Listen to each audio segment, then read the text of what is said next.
ሰላም ጤና ይስጥልን የፈንታቴክ ቤተሰቦች ዛሬ አንድ አፕሊኬሽን አሳያችኋለሁኝ። መልካም እድል ይባላል። በቀን እስከ 1000 ብር ድረስ እየተሰራበት ያለ አፕሊኬሽን ነው። በብዛት ሰዎች እየሰሩበት ያለ አፕሊኬሽን ነው። ዛሬ እንዴት እንደምትከፍቱና እንዴት ዊዝድሮ እንደምታደርጉ በዝርዝር አስረዳችኋለሁኝ። ወደ ቪዲዮ ታስክ እንዴት አድርጋችሁ እንደምትሰሩ አሳያችኋለሁኝ። ቀጥታ ወደ መልካም ታክስ እንገባለን። ወደዚህ ማለት ነው። ከዛ ቀጣይ ምን እናደርጋለን? ኢንተሪዮር ፎን ናምበር ይላል። እሱን እናስገባለን ማለት ነው።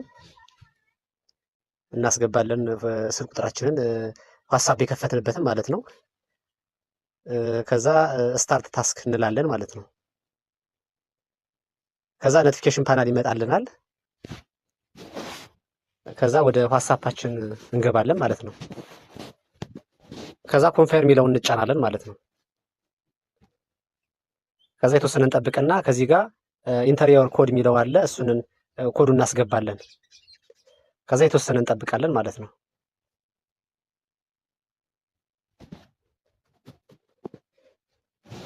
ከዛ ሊንክ እናደርጋለን። ከዛ ወደ መልካም እንትናችን አፕሊኬሽኑ እንገባለን። ያው ከዛ እንደምታዩተኝ ያው ኮንግራ ብሎና 73.5 ኢቲቢ ሰጥቶናል ማለት ነው። እንደምታዩት ነው። በጣም አሪፍ ነው። መልካም እድል ላይ እንዴት አድርጋችሁ ዊዝድሮ እንደምታደርጉ ወደ ቴሌብር አሳያችኋለሁኝ። እኔ አካውንቴ ጋር ባላንሴ ጋር 120 ኢትዮጵያ ብር አለኝ። እሱንን እስኪ አንድ ባንድ በሂደት ላሳያችሁ ብዬ ነው። እሺ ወደዛ ከመግባታችን በፊት ወደ ባንክ ካርድ እንገባለን። ወደዚህ ማለት ነው።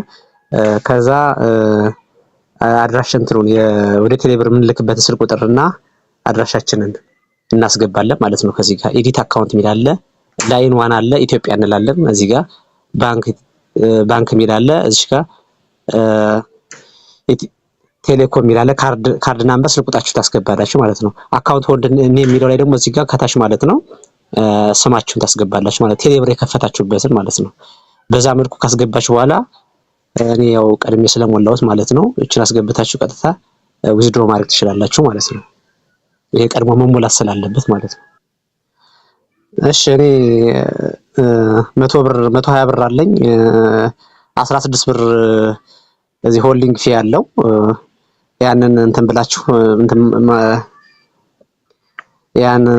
ዊዝድሮ ማድረግ ትችላላችሁ። ከዚህ ጋር ምንድነው ፓስወርድ እናስገባለን። ክሬት ስናደርግ አካውንቱን ያስገባነውን ፓስወርድ እናስገባለን ከዚህ ጋር። አዎ ከዚህ ጋር እንደምታዩት ሆልድ ፊ ያለው 16 ኢቲቢ ይላል። አካውንት አለ። እሱን አካውንት ናምበራችሁን ቁጥራችሁን ስልክ ቁጥራችሁ ታስገባላችሁ። ከዛ ጋር ሪሲቭ እንለዋለን ማለት ነው። ያው ቀሪ እዚህ ጋር አስቀምጧል። እዚህ ጋር ዊዝድሮ ሪከርድ የሚል አለ። እሱን ክሊክ እናደርጋለን። ቀጥታ አፕሩቭ እያረጉት ነው። እስኪ አፕሩቭ ከሆነ በኋላ ቀጥታ ወደ ቴሌብር 100 ብር ይገባል ማለት ነው። እንደምታዩት ማለት ነው። እና ቪዲዮ ከተመቻችሁ ላይክ ሼር በማድረግ ቤተሰብ ይሁኑ።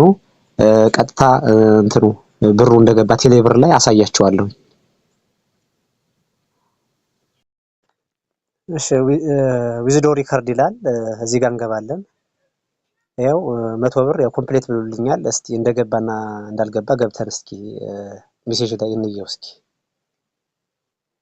እሺ ወደ ሜሴጅ አፕሊኬሽን እንገባለን።